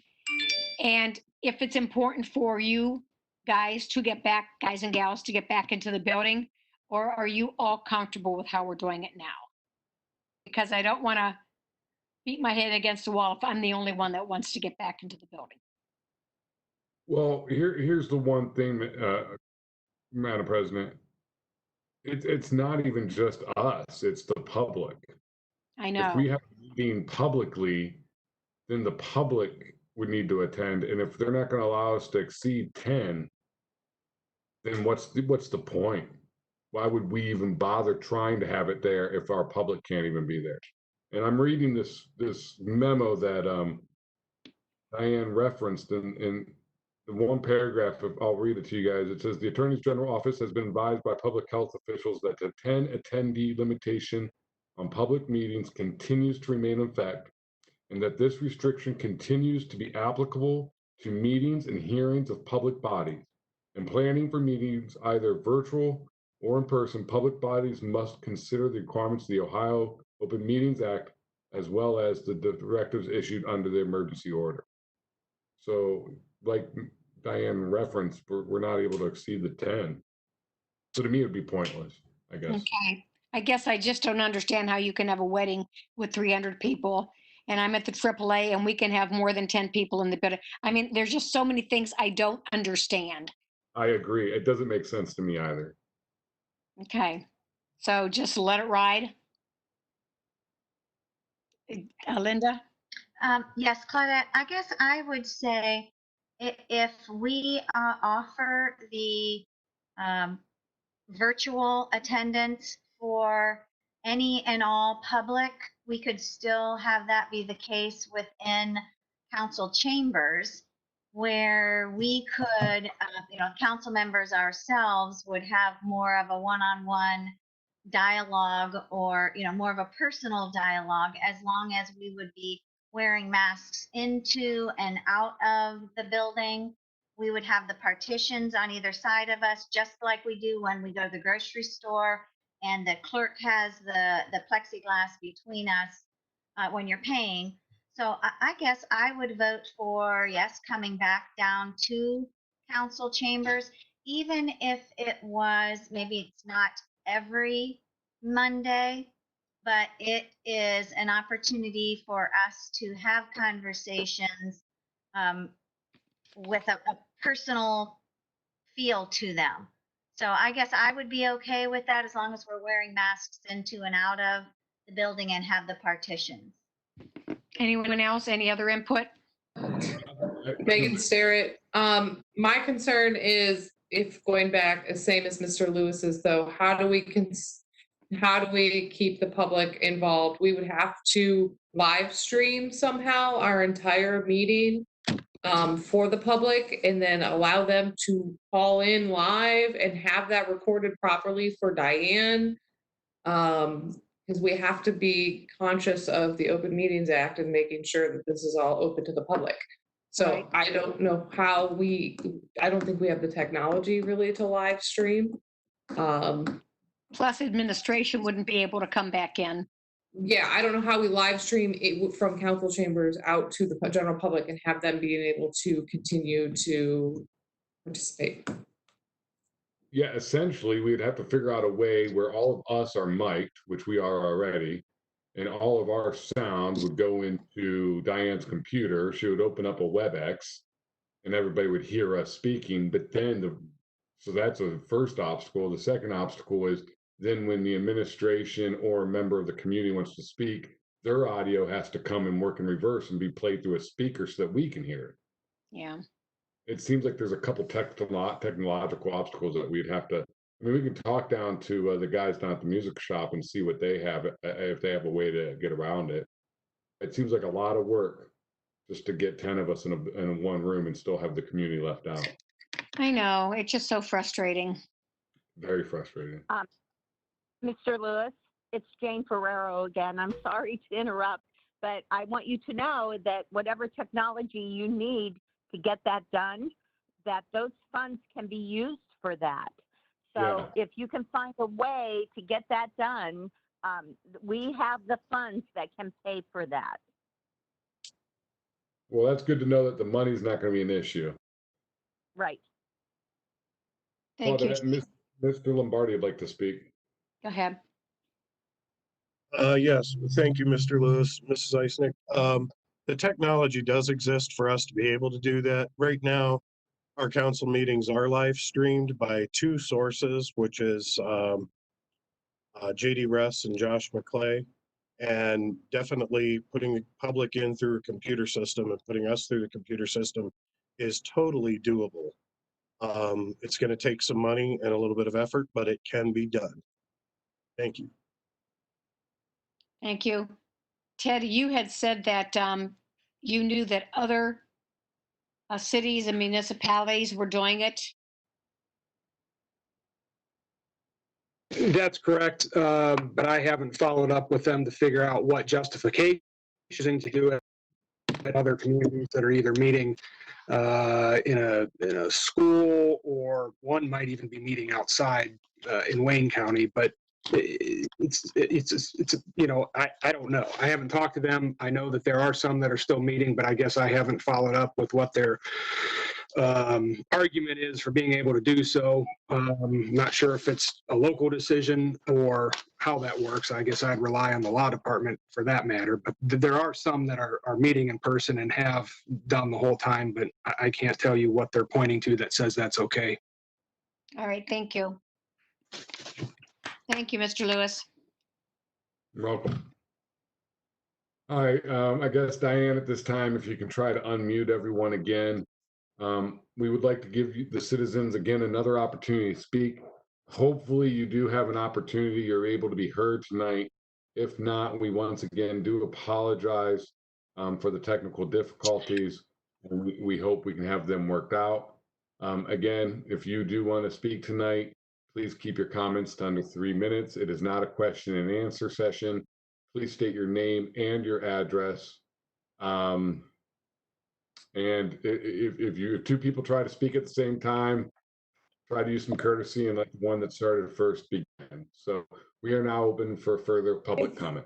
Mr. Lewis, before you get started, I have had some people reaching out to me by email during this that they were concerned about not being able to get through to the meeting and speak. So if we could just reiterate that if people are having trouble tonight and cannot get through, there will be a significant amount of meetings that they will be able to get an opportunity to speak. And if anybody that was on the call and somehow had to go, please, inform them that there will be plenty of opportunity to speak throughout the next weeks. Right. Do we have any community? And may I add, we only have like 10 more minutes left for this meeting as we're scheduled till 8:30.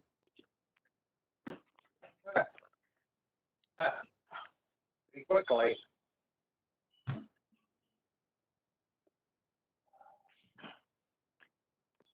Mr. President Pro Tem, Ed Lewis. Yes.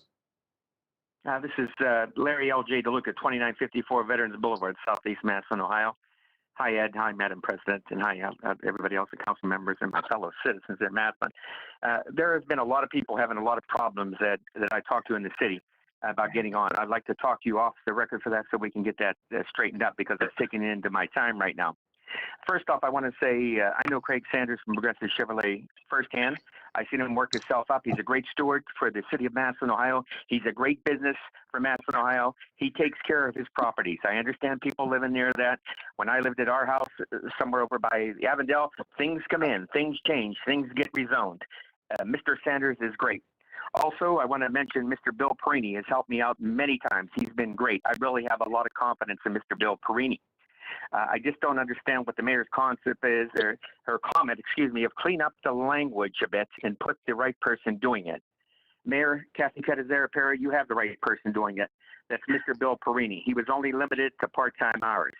So I don't know what you mean by that comment. Maybe it is that you like Sam better than Mr. Perini. It could be. Also, I want to get to the mayor, I want to get to the mayor Affinity Medical Center. We've got this standing here. We've been on this way too long. I got to get people together that we can get this Affinity Medical Center sold. And she's been on a long fishing expedition. First it's VA, then she threw the line into the nursing home, then the military operation, and now a pop-up thing for Halloween. We've got to end what's going on. I talked to, Jane Ferraro. We could have a big year, a big month, and a big week if we get rid of Affinity Medical Center.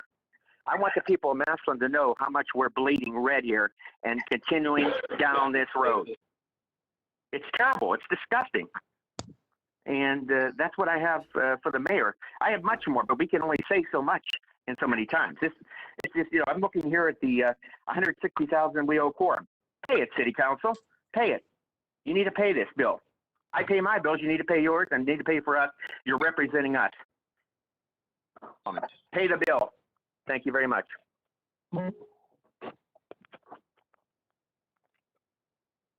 Anyone else?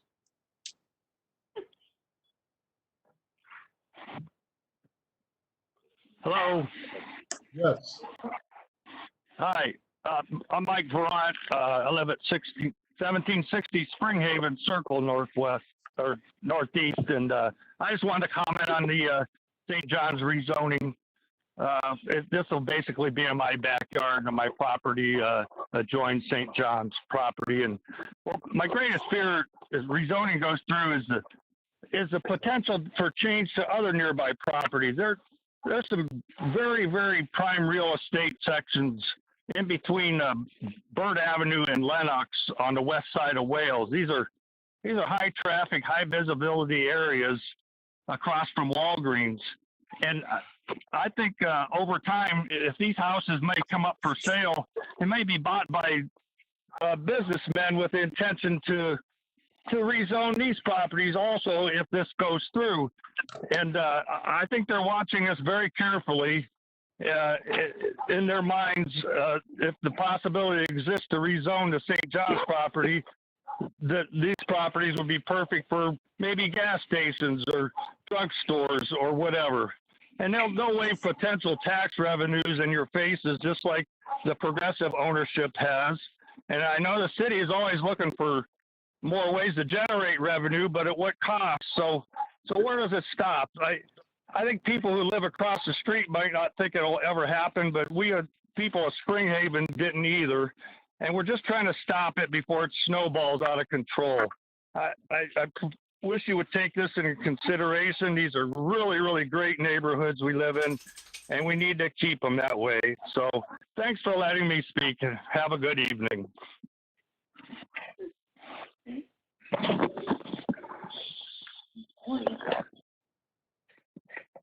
Come on, Randy. Get through.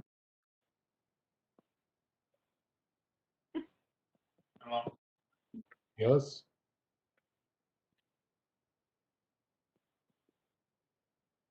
Hello. Yes. Is this Mr. Lewis? Yes, it is.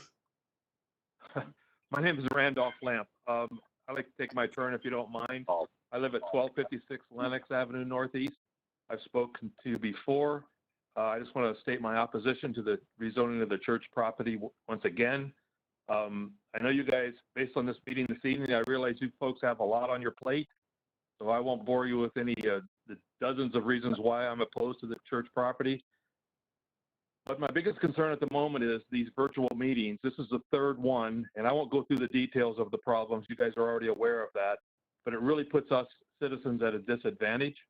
I would urge you, council people, to reconsider postponing any further action on this rezoning issue until we can meet in council. As some of the council people have stated this evening, their own frustrations with this virtual type of meeting. It just really puts us at a disadvantage. And I would really like everyone to consider postponing all of this until we can get back to normalcy, if there is going to be ever such a thing again.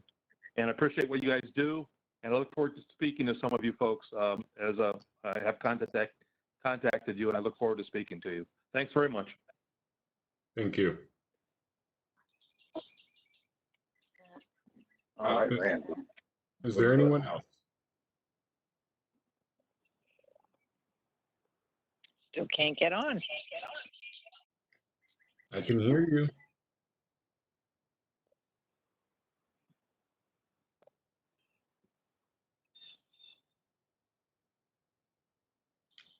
All right, with that said, it looks like those who have wanted to speak have had an opportunity to. If there are those that wanted to speak that have not been able to, we do apologize, and we hope that moving forward it'll be easier. You say that every time. Yeah, Ed, we're getting ready to get bumped out anyway. I will give Yeah, you some more time. I don't know if WebEx boots us at a specific time or not. I'm very curious. I will also make the recommendation. We want to hear you and hear what you have to say. But please feel free to email us, send us letters, and let us know if that avenue is a better avenue for you. If that works out better for you, we are receiving them. So feel free to continue to do that as well. With that said, I guess this meeting is over. Thank you. See you all next Monday. Thank you. Everybody wave.